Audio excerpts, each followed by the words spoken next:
around, we've got our headliner. Yeah. She is fabulous. She performs in Vegas. She performs all over California. She's here with us tonight, and she's a vet.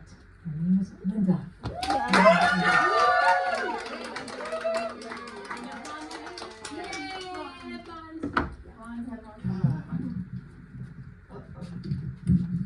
Hey, she did it. I have one thing to say. I am not a racist. I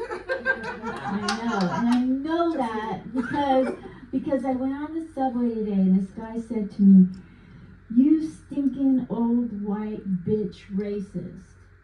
And I said, "I'm not a racist."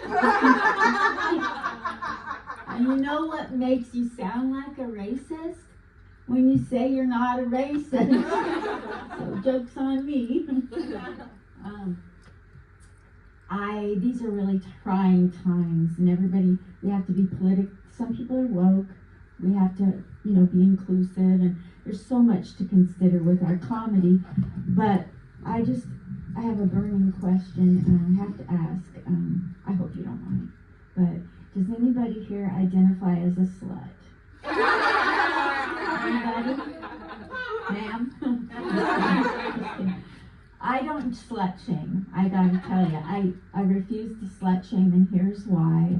Because after my marriage ended in 1900 and none of your business, I was a huge slut. I hate to brag. I am a boomer, so I'm good to brag. Do you know how many men I had in 6 months of being a slut? Neither do I. Neither do I. But I know I had a cop and a district attorney and a judge all in 6 months. Do you know who was the best in bed? You.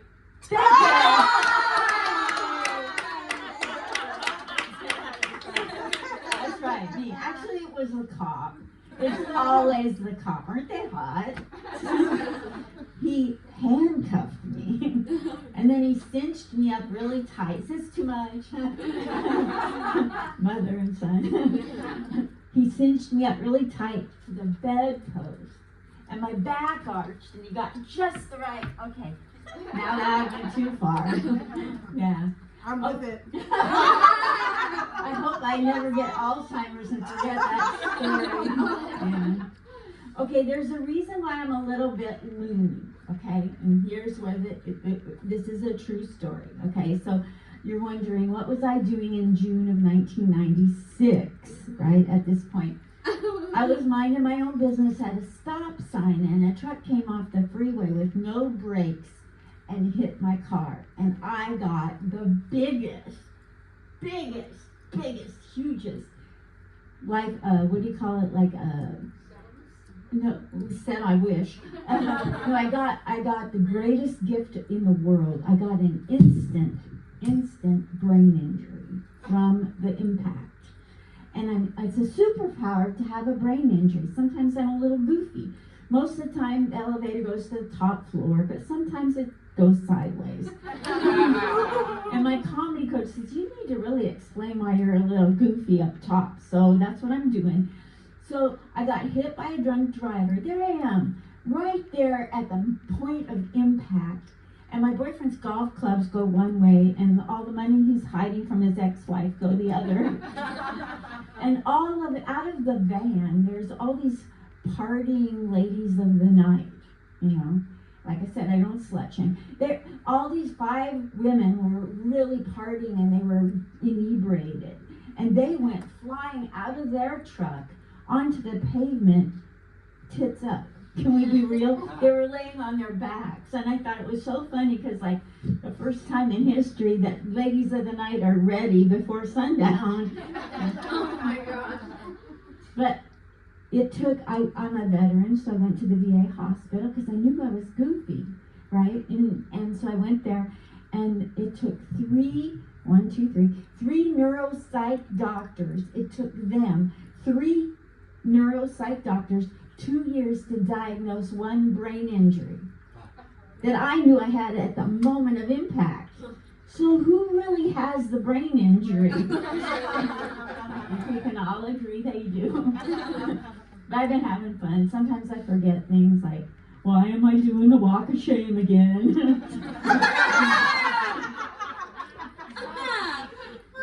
Where's home? And do I really have to go home?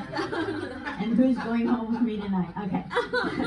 But yeah, I try to have fun with it. But I'm telling you, you want to get a brain injury just like mine. Don't mess around with those other times. Mine's the best. It's very good. It's the best. It's upper right brain injury. And so when I can't organize things. Like the doctor said I would never learn new information and I wouldn't remember the past and I couldn't organize. And you know what? I'm fucking killing it with everything they said I couldn't do. So, fuck off to the doctors. I am, because of my brain injury, I try to fake it till I make it. Like I'm a pretender. I pretend I'm having a good day. Sometimes I pretend that I remember your name when I say, hey, how you doing? I don't know your name. But I like the song, The Great Pretender, that the Platters used to sing. You can sing it with me. I'll just do a little bit of it. Whoa, yes, I'm the great pretender. Pretending that I'm doing well. Oh yeah, I'm always pretending that. Perma Smile is my best friend, And I go by 3 names, and people, I try to pretend it doesn't bother me when they get pissed that I have 3 names. And you don't like 3 names because you're a diva.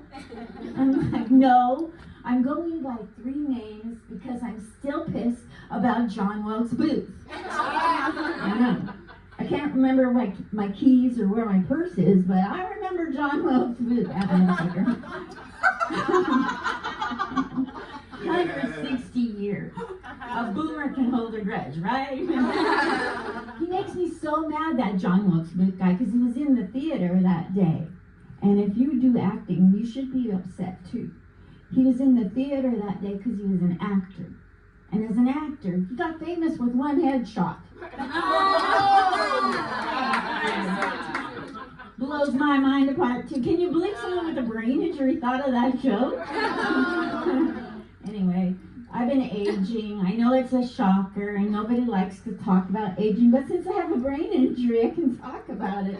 People go, that's normal for brain injury. I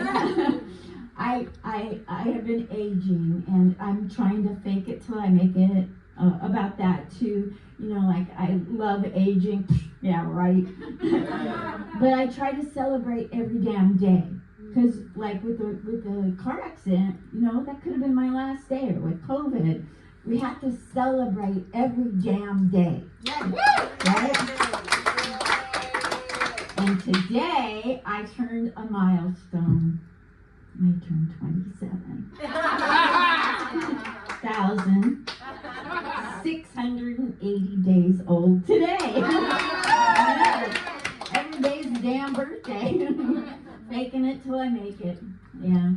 It's hard, I started doing comedy very young in life at age 63. I know you young people can relate to that. See how I'm faking? Okay. I started comedy very young in life, and in my hometown of Portland, Oregon. Isn't that relatable? I know. People in New York could care less, and trust me, I grew up there, I could care less about Portland, Oregon. Do you know what I did in Portland, Oregon my whole childhood? Prayed. I prayed that the rain would stop. That's the only thing that's the only thing they're good for. They have apples because it rains. It's green because it rains. They have logging, they have trees because it rains. Nothing good ever came out of Oregon. D.B. Cooper, Tanya Harding, okay, maybe me. Yeah, no, I grew up there praying. I prayed half the year. 190 days on average, it rains in Portland, Oregon. I prayed the rain would stop. God answered my prayer one day. There we go. Now what? Careful what you wish for. Do you know what comes out when the rain stops in Oregon? You would think the sunshine. You would think maybe a rainbow. No, fucking no. The fucking people come out. The Oregonians. Fucking weirdos. Covered wagons, you know. Sacagawea's sister, whatever the hell. They come out with their Smurf blue hair. I got nothing against blue hair. But in Oregon, there's a lot of girls with Smurf blue hair. Hairy legs, clogs, the Paul Bunyan shirts and outfits. They don't just wear these at Walmart. Nope, they wear them everywhere. It's just, okay, fine. I like to rag on my town. But yeah, Portland. So it's hard doing comedy when you're aging, you know, as an older woman. As a woman, it's hard doing comedy. As an older woman, oh, forget about it. Are you kidding me? Because I'm so fucking hot. How's that for faking it till I make it? I like messing with New Yorkers, and I like having fun and crapping on my city. In Portland, the people there are very passive aggressive, and I am very aggressive. So I fit in perfectly with New York people rather than Portland people. For instance, I went on the subway to New York City to show Gladys Simon at the comic strip how good I am at comedy when I was like second year into comedy. A little too soon. So I go on the train, and it pulls into Penn Station, and I went up the escalator, and there is that building. Have you seen that thing, the Empire State Building? Have you seen it? Oh my gosh, when I got off the subway, this building started singing to me, you know? Sing it with me. If you can make it here, you'll make it anywhere. It's up to you, New York, New York. Thank you, I don't like Andy. Anyway, and then I heard a voice out of the building. Not a voice from my head. That's from the car accident. I heard a voice from the building talking to me. Get out of the bike lane, you crazy bitch, from Oregon. And I needed a shrink. Have you ever needed a shrink? You don't have to nod. But I'll know. I get it. I had to get me a shrink stat. I went to the shrink and I told her, look, everything is wonky. Not because of the brain injury either, because this building's yelling at me. You know, the bike messengers yelling. Everything's going crazy since I got here 5 minutes ago. This is ridiculous. She says, well, what are your symptoms? I said, well, I'm nervous, my heart's racing, I can't sleep at night because it was the same day. But anyway, she says, I have those symptoms. Everything I told her, she said she had. Bitch, if I wanted anybody to steal my identity, I'd have stayed in Portland, Oregon. Didn't come here for this crap. I figured, I'm from Portland, I'm old, I'm a boomer, I know how to get even. You're gonna steal my identity? I'm stealing your husband. I didn't really though. I wanted, Portland would have it, I wanted to go back and teach my neighbors to orchestrate to take their husband, then I'd get away scot-free. That sounds like a sitcom. I know you're wondering, this is the big thing that everybody always wonders, what the hell were you doing in June of 1973? I get that all the time. Yeah, well, I went to the post office, because back in the 70s, and by the way, the 70s did exist, I went to the post office to mail a package, because I wanted to get the hell out of Dodge, which is Portland, and I wanted to get a job somewhere else. So I went to the post office to mail the package. There's a man there and he's got a package, if you know what I mean? Guys, you get this. There's a man and he's got a package and he wants to give me his package. That's not what I went to the post office for. He wanted me, you guys. He really wanted me. I'm not supposed to be wanted at the post office. There I was. Okay, it was in my mind. It was just a poster of Uncle Sam. He wanted me. And he pointed at me and he said it in full caps. There was no cap to the full caps. Anyway, I'm a boomer. I'm gonna get even, I'm gonna make the best of it, I'm gonna fake it till I make it, and I'm gonna join the military because boomers never got taught to say no to a man. Yeah, so they put me in the military so that I could tell jokes in English, you're welcome. They took my happy little innocent behind and put me in the middle of the motherland of my parents, Germany. All right? My parents didn't do so well there in the 40s, but there I was, one little woman with 2,000 GI men. For 6 months, not another woman except me. And I had a lot to contend with. I hope I never get Alzheimer's and forget that either. But people always go, Linda, you're joking around. I don't know if you're really in the military. We're in the military. Let me know when I get short somehow. I'm sure you will. Okay. You were in the military. Prove it.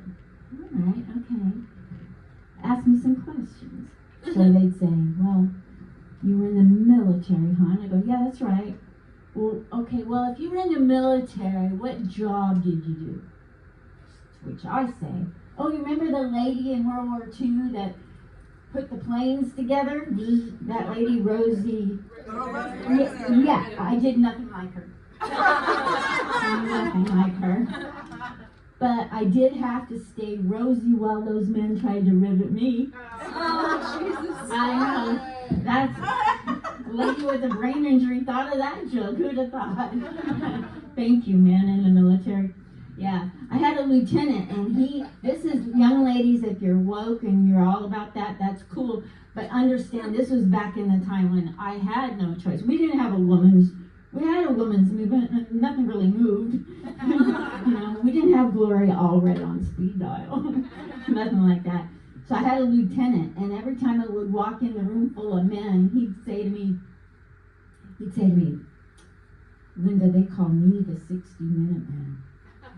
I know, it made me want to throw up the first time I heard of it. But he kept doing that. And one thing I learned about myself in the military, on the third time, something's coming out of my mouth, and it's probably not going to be upchuck. It's going to be funny words. So the third time he said it without thinking, I said, oh yeah, they call you the 60-minute man? What, to get it up? And if you're thinking of joining the military, write that down because that gets you out of having to re-enlist. Thank you. Thank you.